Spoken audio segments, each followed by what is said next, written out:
Selamat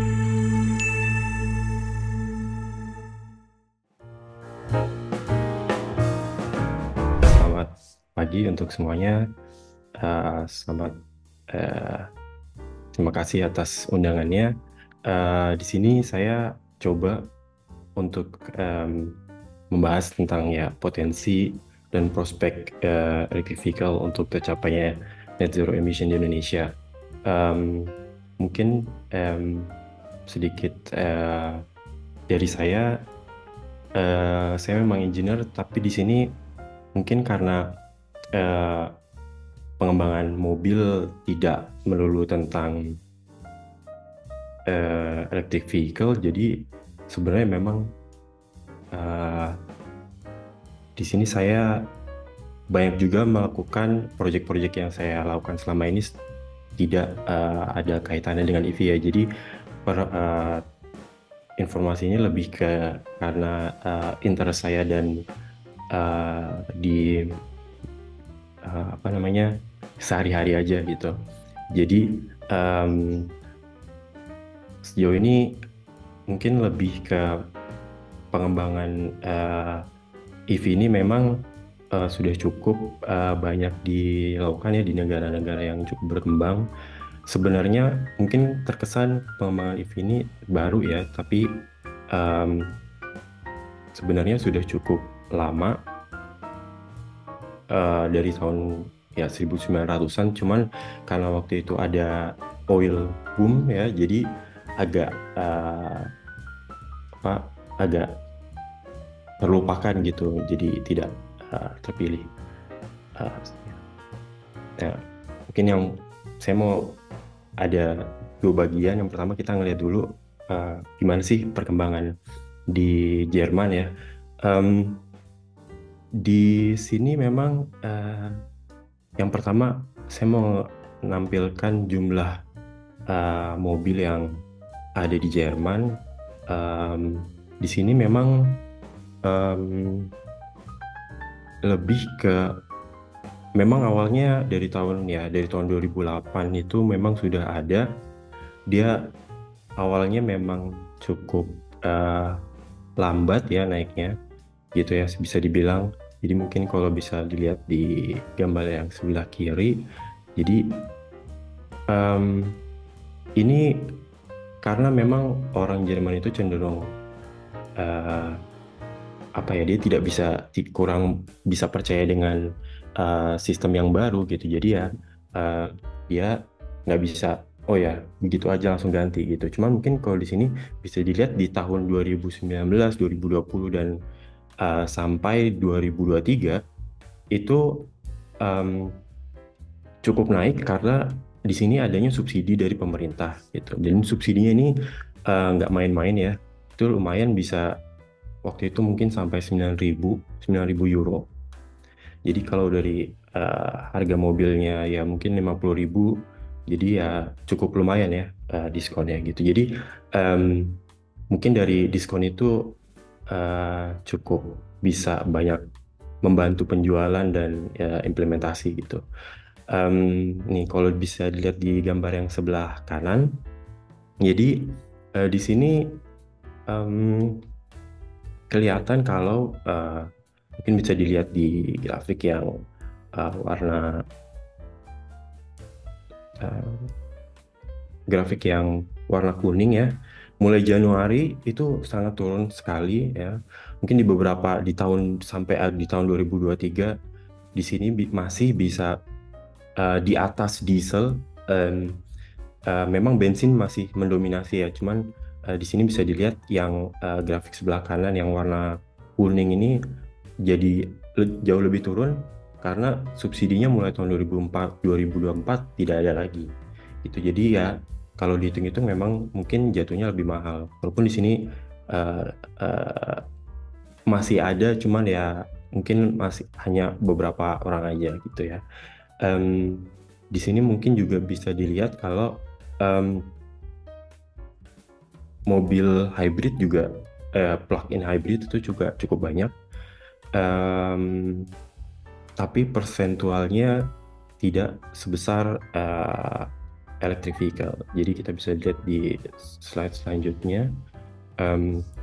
Jadi di sini di Jerman dari total kendaraan sebanyak 42 juta, persentase dari EV sendiri sebenarnya hanya 3% pada saat ini ya. Ini datanya dari per April tahun ini, jadi memang belum begitu besar. Memang tidak mudah ya untuk mengubah dari kebiasaan orang Jerman sendiri untuk mengubah ke EV gitu. Terus di sini mobil hibrid lainnya sebenarnya juga cukup ada 4%. Di sini masuk ke contohnya mobil hybrid yang konvensional atau yang hybrid elektro diesel, elektro bensin, atau ada juga yang mobil yang gas, jadi gas dan bensin gitu. Jadi ini masuk situ, walaupun ya persentualnya tetap kecil ya, tapi lumayan karena dari sini bisa muncul masalah-masalah yang sehingga bisa dilihat dari nanti bisa jadi apa ya?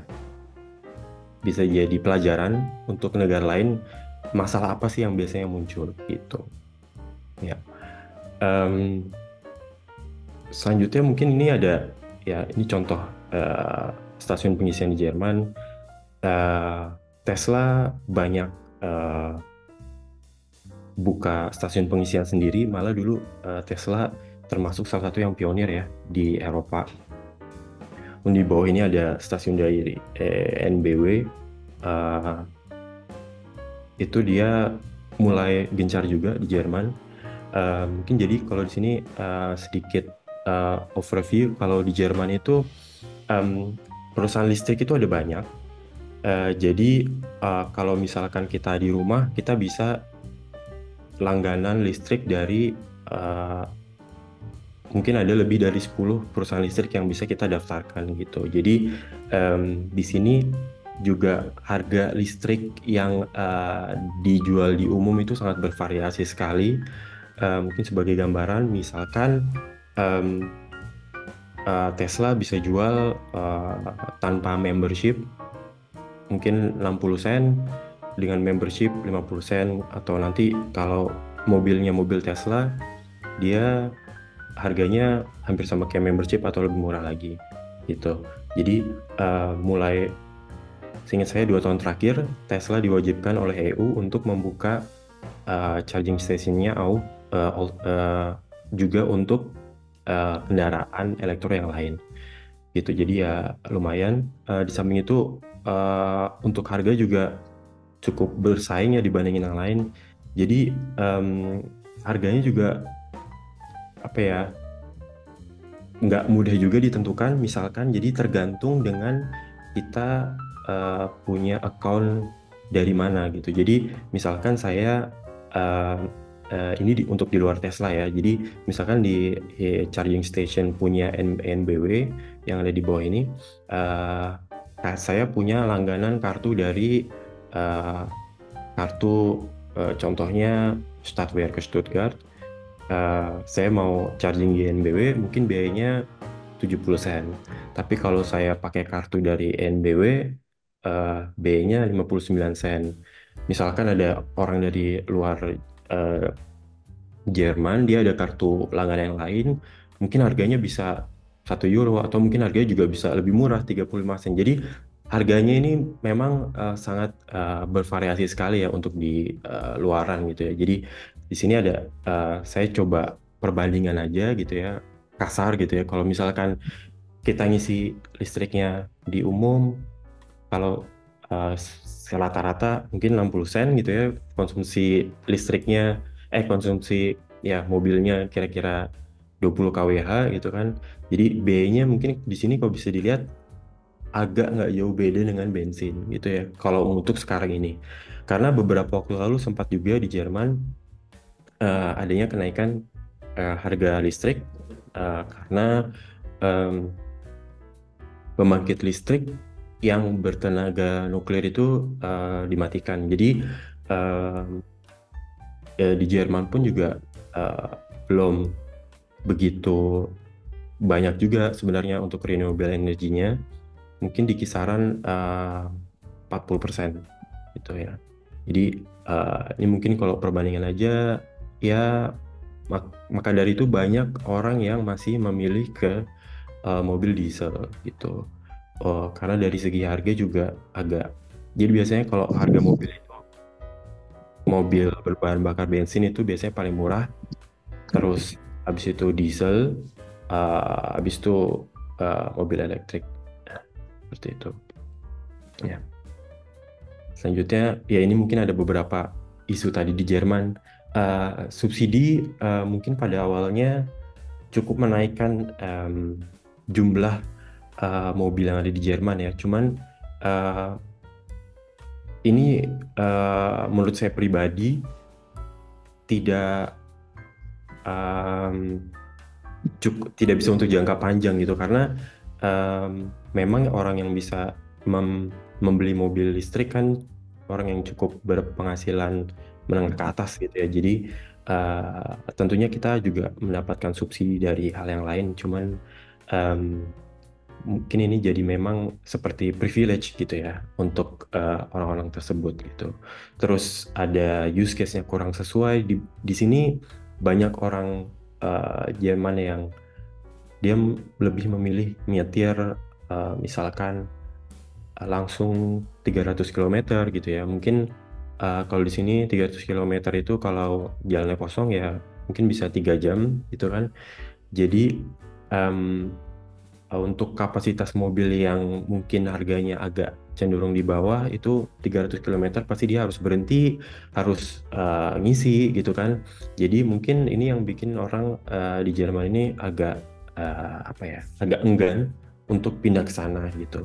Terus ada poin selanjutnya yaitu banyak orang yang dia suka camping, terus dia membawa camper van di belakangnya. Jadi mobil itu bebannya cukup tinggi, jadi penggunaannya sangat tinggi juga. Jadi mungkin dia baru jalan 150 km harus langsung ngecas lagi gitu. Jadi itu yang agak menyulitkan untuk orang-orang ini pindah ke EV gitu.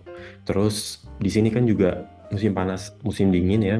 Nah, untuk mobil listrik ini dingin itu agak nggak bagus ya. Jadi performanya bukan performa secara uh, motor listriknya, cuman lebih ke penggunaan baterai. Jadi kalau musim dingin, um, untuk pemanas baterainya untuk sehingga dia bisa beroperasi di kondisi yang uh, bagus, itu butuh suhu tertentu gitu. Jadi kalau misalkan di musim dingin, baterainya juga harus dipanaskan. Jadi ada biaya untuk memanaskan. Udah gitu, selain itu pemanas di mobil juga. Jadi itu yang cukup memakan banyak energi gitu. Jadi mungkin yang tadinya mobil bisa 300 km jadi bisa 200 atau 150 gitu kalau dipakai di musim dingin. Jadi ini yang membuat mereka agak cukup enggan untuk berpindah gitu ya. Selanjutnya stasiun pengisian listrik di sini pun juga naik jumlahnya. Namun sebagian besar orang di Jerman itu kan tinggalnya di rumah yang bukan yang rumah ada tanahnya gitu. Jadi di flat apartemen. Jadi mungkin agak lebih sulit untuk adanya akses untuk stasiun pengisian listriknya ini.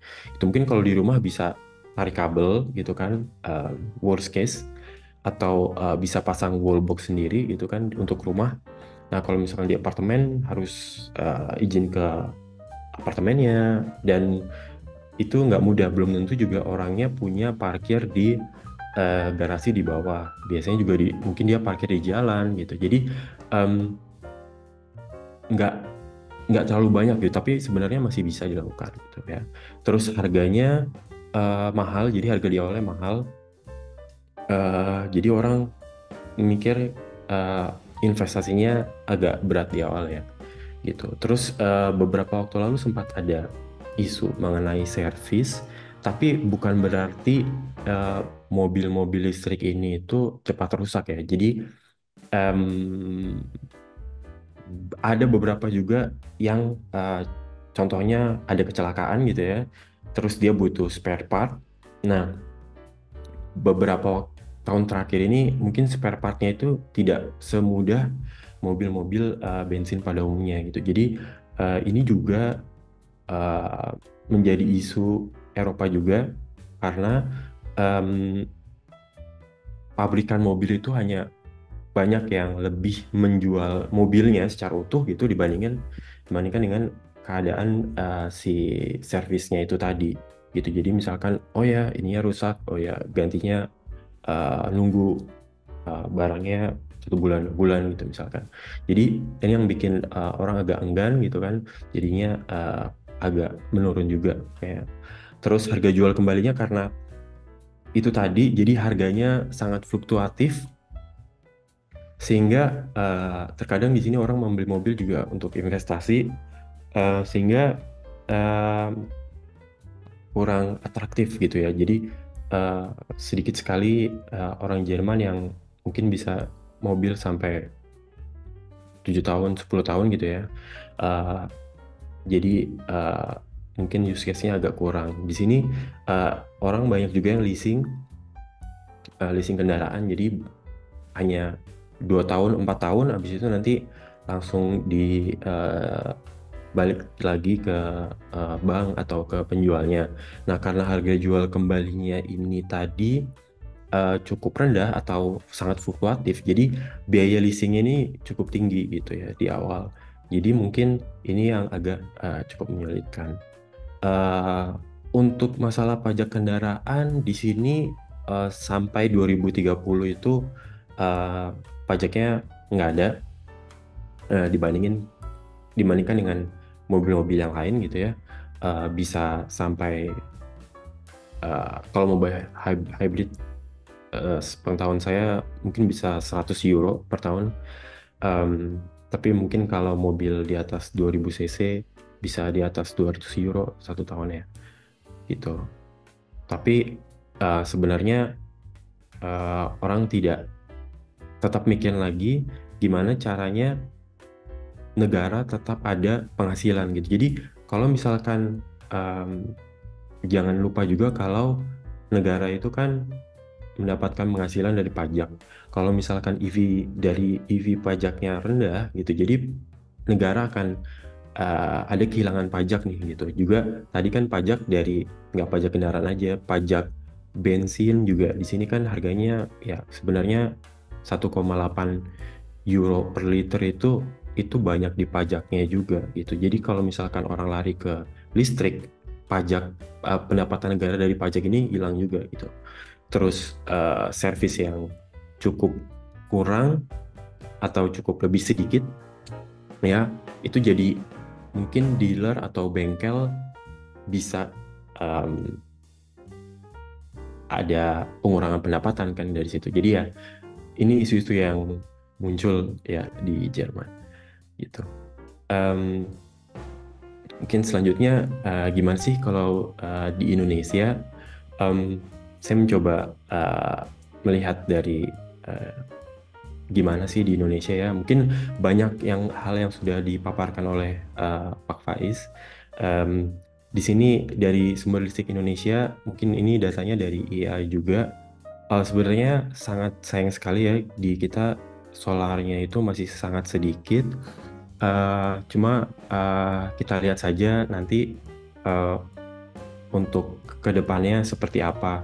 Karena sebenarnya Indonesia ini sangat berpotensi sekali untuk solarnya, walaupun mungkin harganya masih mahal. Untuk di Jerman sendiri pun harga solar juga masih belum begitu murah untuk jangka pendek ya. Cuman kalau misalkan memang jangka panjang itu sangat bisa sekali. Jadi eh,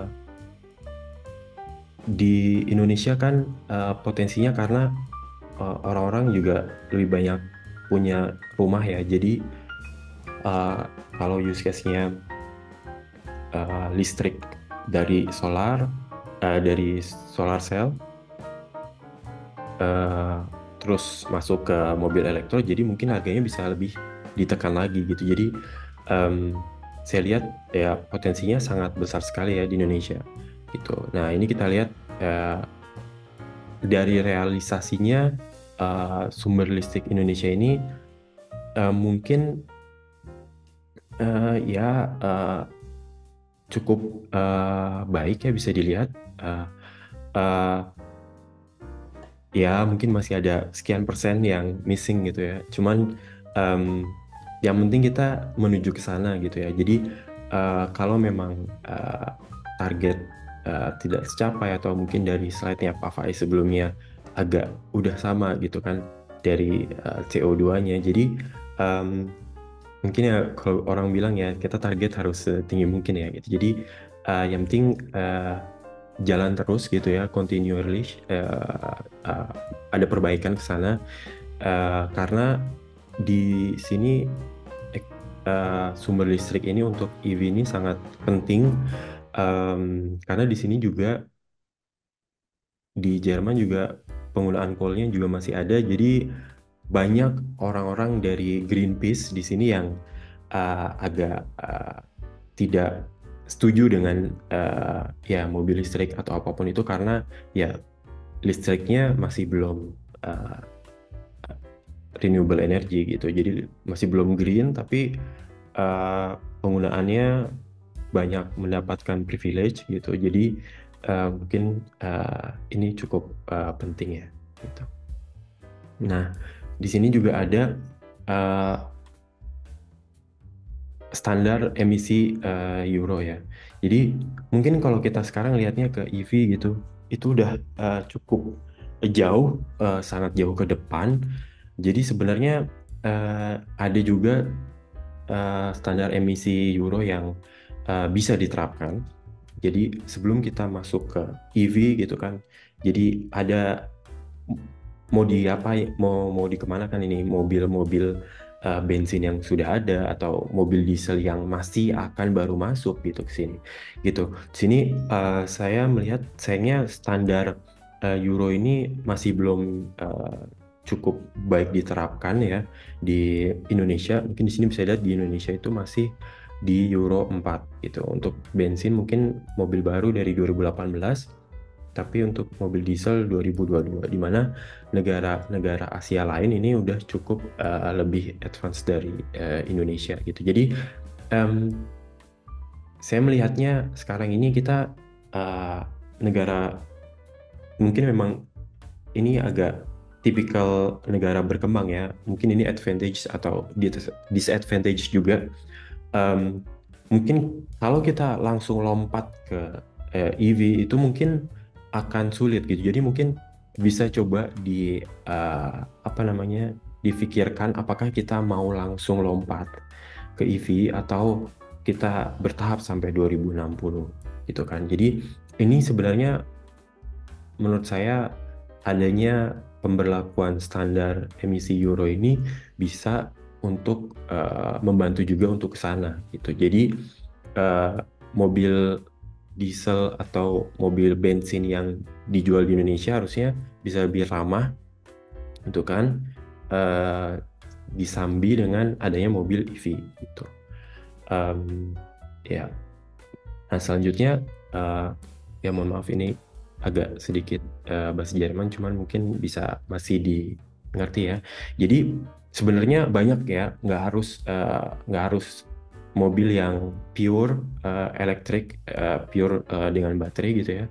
Tapi ada juga mobil hybrid biasa yang ya dia masih pure bensin gitu, cuman ada uh, ada baterai. Jadi dia kalau misalkan uh, ngerem atau misalkan jalannya turunan, dia bisa ngecas baterainya. Terus kalau misalkan dia start dari berhenti ke mulai berjalan itu, dia bisa menggunakan baterai gitu ya. Jadi ya di sini emisinya udah cukup berkurang.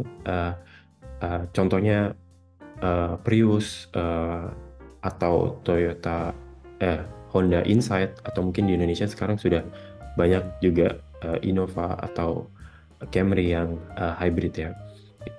Terus ada juga plug-in hybrid yang bedanya adalah plug-in ini dia bisa mendapatkan dari eksternal, bisa dicas eksternal, tapi dia ada mesin bensinnya juga gitu. Nah, di sini mungkin baterainya karena lebih besar, jadi bisa menggunakan bisa lebih jauh untuk pure baterainya. Di sini emisinya juga turun. Nah, contohnya mungkin kalau di sini ada Volvo XC60 ya.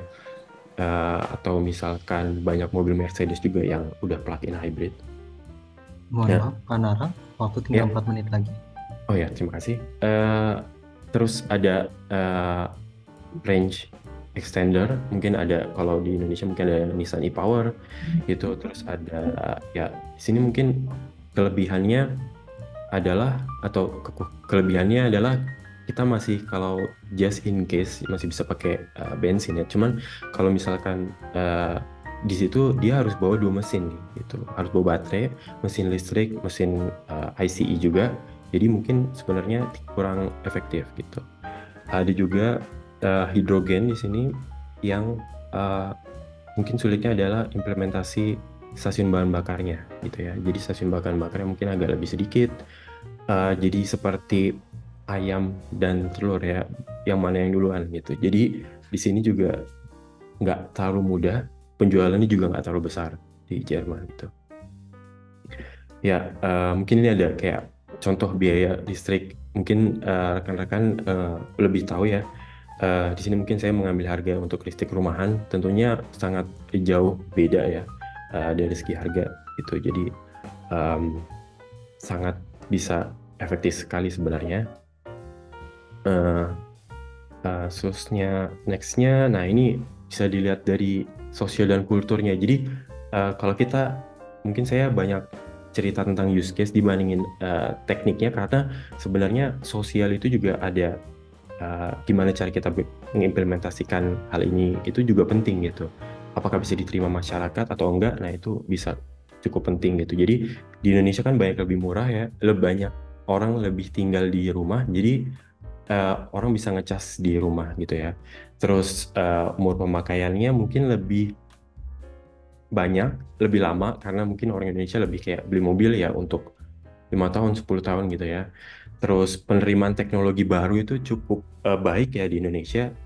Jadi orang berlomba-lomba ingin mencoba teknologi baru gitu karena itu sangat baik sekali gitu ya untuk ya mau mencoba gitu. Terus use case-nya saya lihat mungkin lebih untuk jarak yang tidak terlalu jauh ya. Mungkin kalau saya lahir dan besar di Jakarta kebetulan, jadi mungkin kalau orang di Jakarta aja gitu kan masih cukup lah untuk orang-orang berkendara di kota aja gitu. Terus sebenarnya sistem transportasi itu tadi yang harus dilihat ya. Jadi nggak melulu roda 2 atau roda 4 gitu. Jadi harusnya em, ada berkesinambungan antara em, kereta atau misalkan eh,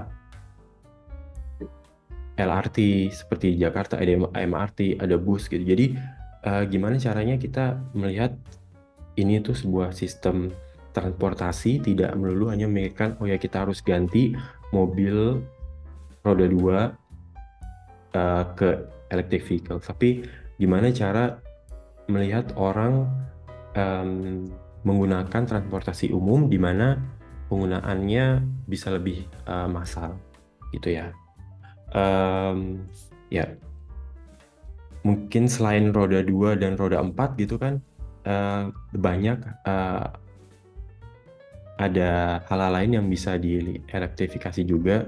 Mungkin di Indonesia juga udah ada bis, juga ada truk masih juga dikembangkan di sini karena baterainya harus cukup besar gitu ya. Tapi mungkin kedepannya juga bisa digunakan gitu untuk menggantikan truk-truk di Indonesia yang mungkin kita tahu bisa dilihat emisinya cukup besar ya. Gitu. Mungkin kesimpulannya kalau dari saya pribadi itu Indonesia ini sangat uh, berpotensi untuk dari implementasinya ini sendiri karena banyak orang yang tinggal di rumah, jadi use case-nya bisa seharian dipakai, udah gitu di rumah langsung ngecas gitu ya. Terus udah gitu semalaman 9 jam, besok pagi mungkin sudah full lagi gitu ya. Jadi mungkin ini cukup privilege bagi yang punya rumah. Cuman untuk pemerintahan juga mungkin bisa. Jadi eh, sistem ini tidak hanya dari pabrikan juga, tapi harus dari pemerintah juga yang melakukan dengan peraturan-peraturan yang bisa membantu ini menjadi lebih mudah. Di samping itu, eh, stasiun pengecasan atau ekosistem EV dari listriknya, dari pengecasannya, atau dari layanan purna jualnya itu juga harus dibandingkan dengan harus bersinambungan satu sama lain gitu ya. Jadi bisa dilihat mungkin Indonesia ini uh, tidak harus membuat semuanya dari awal, tapi mungkin bisa dilihat juga ke negara yang lain contohnya gimana, dan Indonesia menurut saya sudah memiliki dari slide Pak Faiz juga bisa kelihatan kalau kedepannya bisa sumber elektriknya lebih baik. Ya, mungkin sekian dari saya. Mohon maaf kalau ada yang salah. Ya, terima kasih.